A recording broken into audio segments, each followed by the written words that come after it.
All right, so today we are going to look at your case study question 4. So previously I had already done a video for extract analysis as well as your question analysis for your D part 2.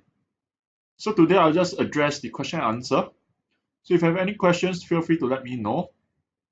All right, so first question, let's look at A part 1. What is meant by non-excludability?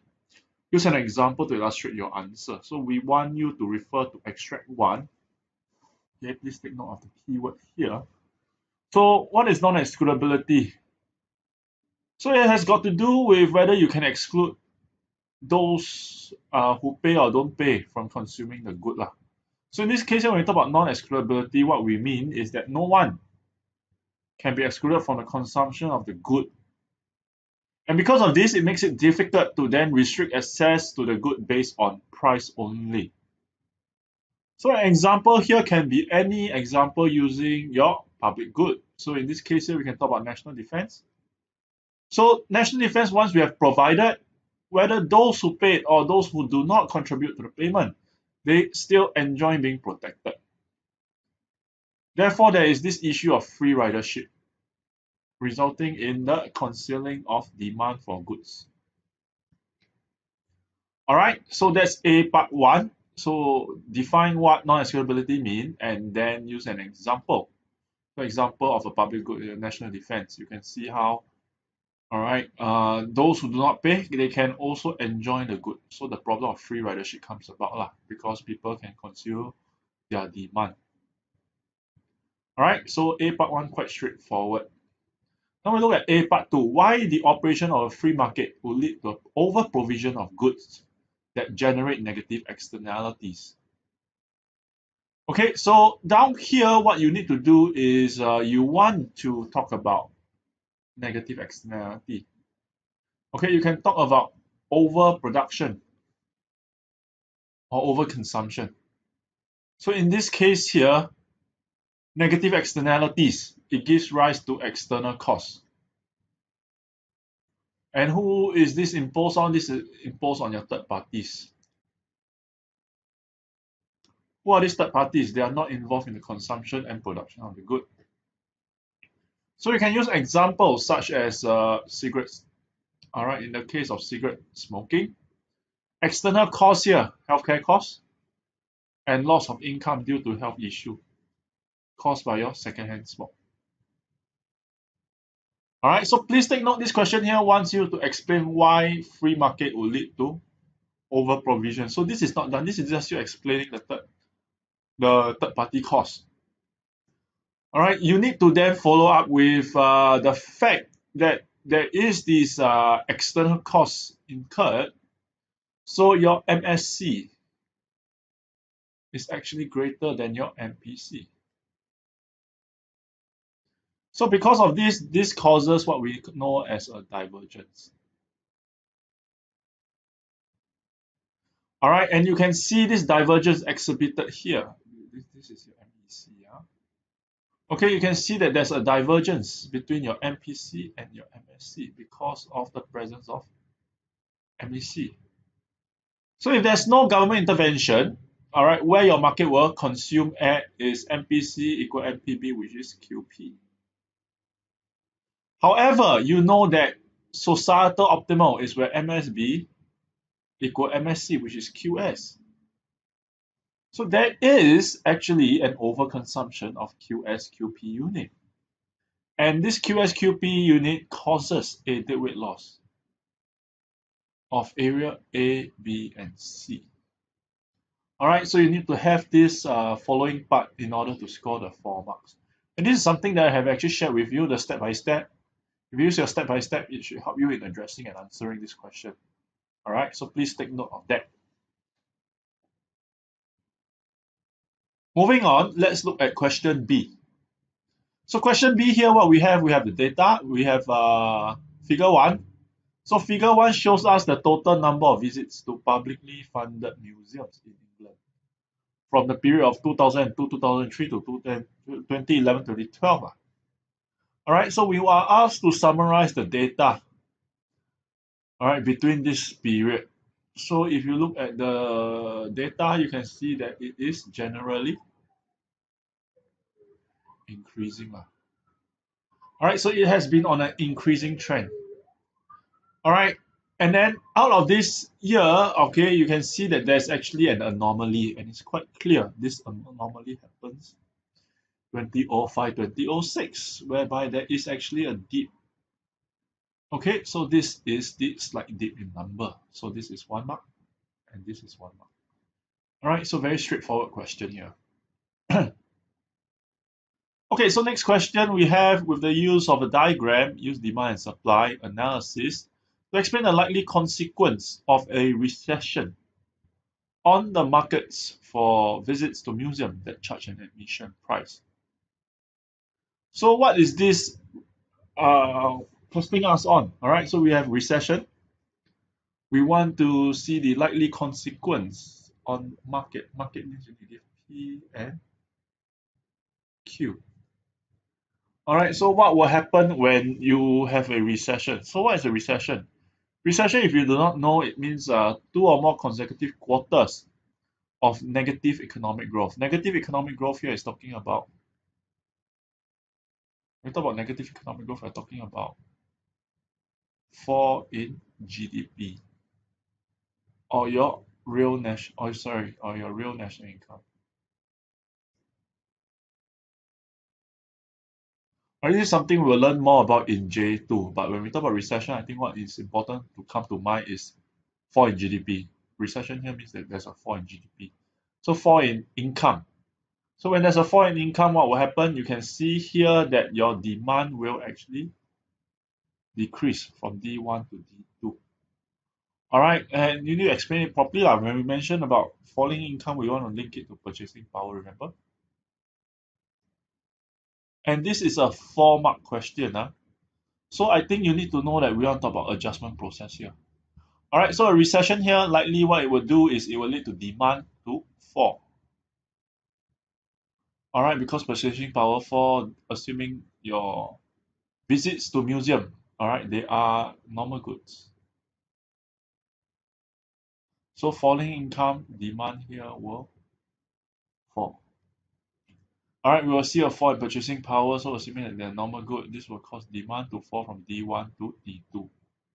All right, and then you want to explain how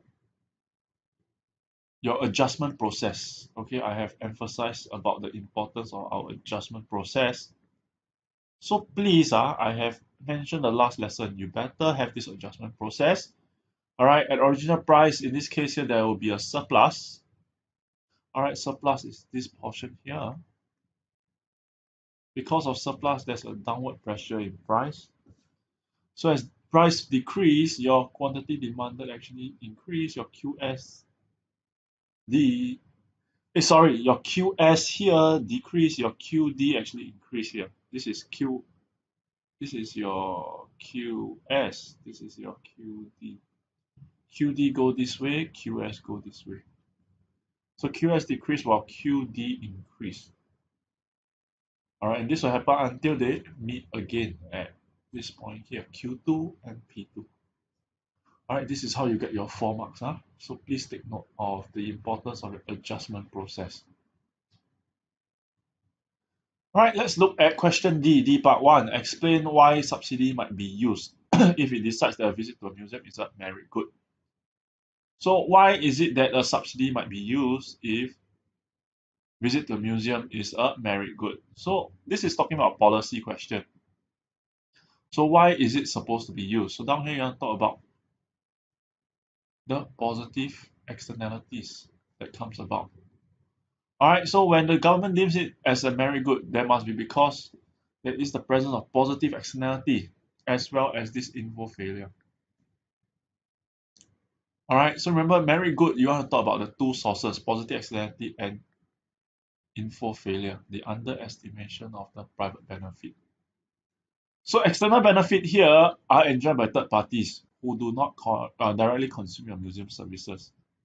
So people who go for your museum, they become more culturally aware, they'll be more cultural tolerance. So this is the positive externality that we can see as your foreigners, new immigrants will be better accepted the society. So because of this, there is actually a divergence between your MPB and your MSB. All right, and additionally, people do not know the full private benefit. Arts and culture here actually contribute to the overall quality of life. It makes them develop their critical thinking, cultivate problem solving, and communicate better. So there is also this difference between perceived and actual private benefit. So because of this, what the government can do is then to use a subsidy. All right, and subsidy per unit equivalent to NEB. So that this can help to subsidize. So in the extract, we hear that they actually give a full subsidy. So your price here is actually zero. All right, and this case here, you can see we achieve the case of allocative efficient. Because otherwise, if you leave it to the free market, it will be a QP and there will be an underconsumption due to presence of positive externality.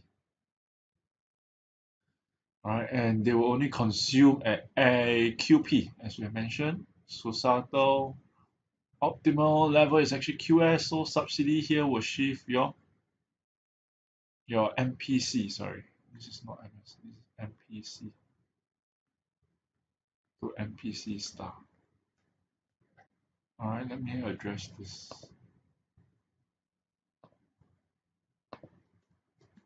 MPC downwards to MPC star.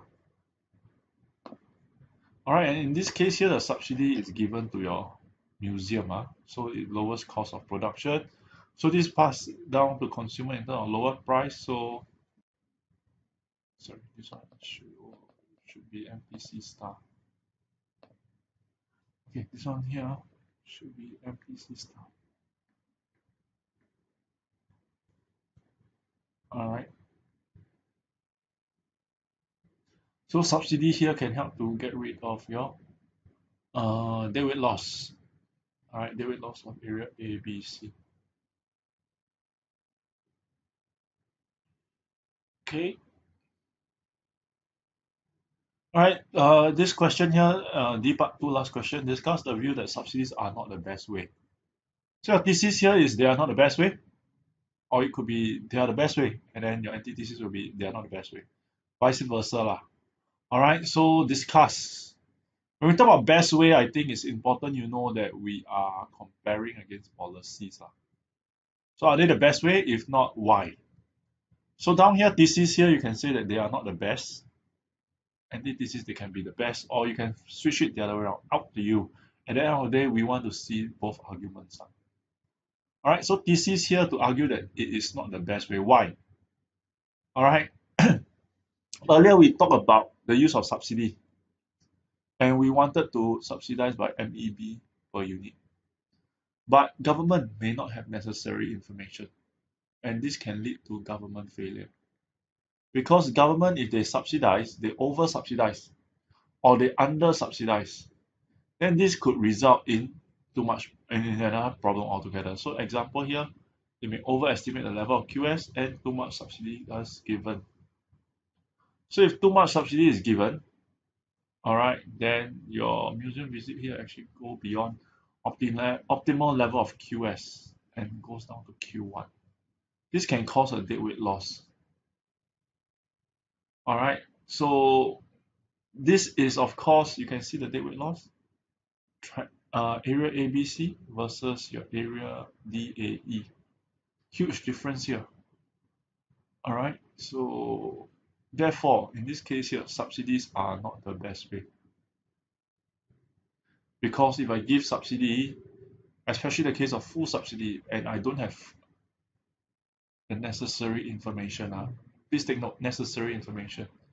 They may overestimate or even underestimate. Underestimate, of course, you say that it brings them lower than QS lah. But in this case here, we say that there's an overestimation and the level of consumption after this subsidy is actually much larger than QS, and this is not efficient. So you can see deadweight loss is actually much larger, and this is not ideal, of course. Okay, Additionally, we also know that it incurs of course because subsidies here can be used for healthcare or defense. So it's not the best way of spending your scarce government resources. So this is my thesis that it is not the best way. My antithesis is that it is the best way. Why? All right. Well, there are other measures such as public education. Public education, what it does is it really just helps them recognize true benefit, true private benefit. Public education, please take note, it addresses info failure.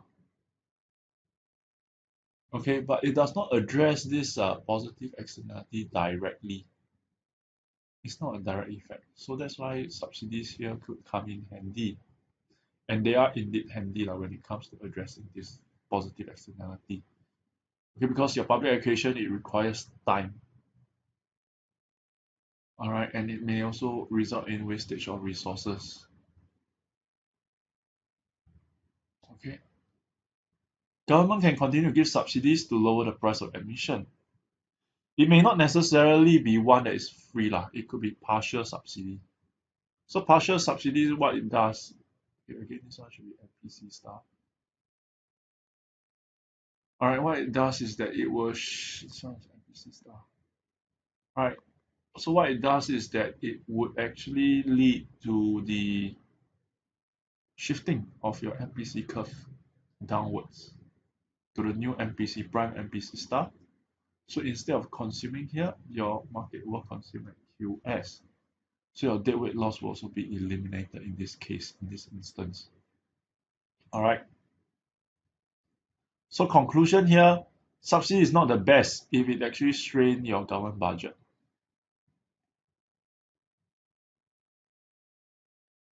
Excessively lah, and it creates further market failure. So just now we mentioned info failure.